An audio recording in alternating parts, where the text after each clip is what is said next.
Well, hi, everybody. Hope that your week is off to a great start. Hard to believe that this past weekend we hit the third weekend of the season of Lent already. And so we're standing here by the baptismal font because, as we know, the season of Lent is all about baptism.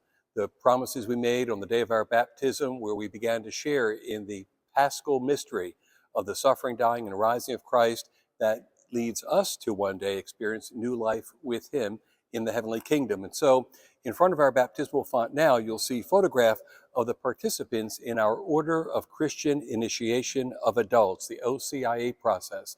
This past Sunday, the third Sunday of Lent, and this coming Sunday and the following one, Lent 3, 4, and 5, the Church celebrates a ritual prayer with them called the Scrutinies, where we ask God's Holy Spirit to help them scrutinize their inner lives so as to be freed from any taint of reluctance or obstacle that might get in the way of the promises and commitments they will soon make at the Easter Vigil on Holy Saturday night. So please keep our OCIA participants in your prayer. These will become our newest members in just a few weeks. And as I've extended this invitation before, I'll do it again. Please make plans now to join us at the Easter Vigil the night before Easter Sunday, April 19. It is the richest, most important, and powerful liturgy of the whole church year, especially so because during that prayer, we will celebrate the sacraments of initiation, baptism, confirmation, and Eucharist with our OCI participants. And they will become our newest members of the Church Universal and of our particular faith community here at St. Anne. And what a powerful sign it would be for them, how meaningful it would be for them to know that their spiritual family cares enough about them to be present here praying with them and for them on such an important night in their lives and in their spiritual journey of faith. So we really, really hope the church would be filled to overflowing on Easter Vigil night. We hope you, your family, your neighbors, friends would come and be a part of this very rich and powerful liturgical moment of prayer. And as we anticipate the beginning of the Easter season with the Easter Vigil on Holy Saturday night, we're also asking you to help us, as we always do, with our plastic candy-filled Easter eggs that we can share with our young students as they come to Easter Sunday Mass. We'll have them all down the hill, and after Mass, a wonderful, fun Easter egg hunt will be theirs. And we can only do that, of course, if we have Easter eggs to share with them. So please, now is the time to share with us plastic candy-filled Easter eggs. You can bring them to Mass when you come each weekend. You can bring them by the parish office during the week, Monday through Friday, 8 to 4. Whatever works best for you.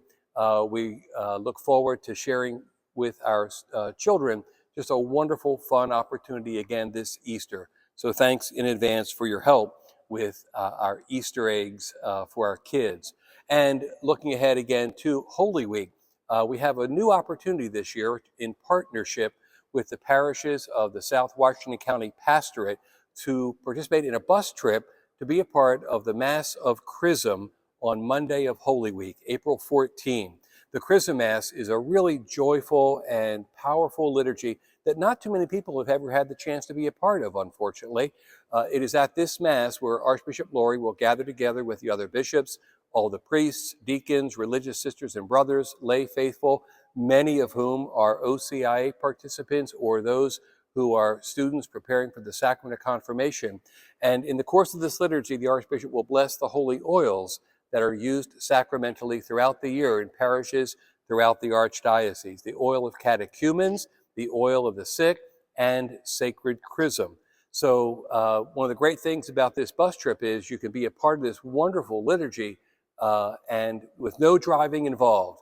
Baltimore and back, the bus driver will take care of all the traffic. It's only $35, but the sign-up period is coming to an end fairly soon because we need to finalize those arrangements. So we hope that you might be able to be a part of this wonderful, wonderful Chrism Mass on Monday, April 14. And as the season of Lent continues, don't forget that our Lenten practices of prayer, fasting, and almsgiving continue. And one of the ways you can participate in almsgiving or works of charity is by helping us in our efforts to participate in the annual appeal for Catholic ministries by sharing a pledge gift that you can fulfill over a number of months period.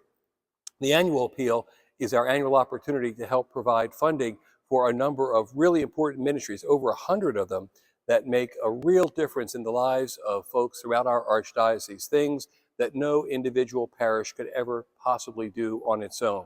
So please take a look at the Archdiocesan website under Giving Annual Appeal, and you can make your pledge gift there. And remember that our parish receives 10% back from all of the funds that are pledged. So please help us to continue. We're trying to grow the percentage of households that participate in the appeal, and the amount of the gift really doesn't matter so much.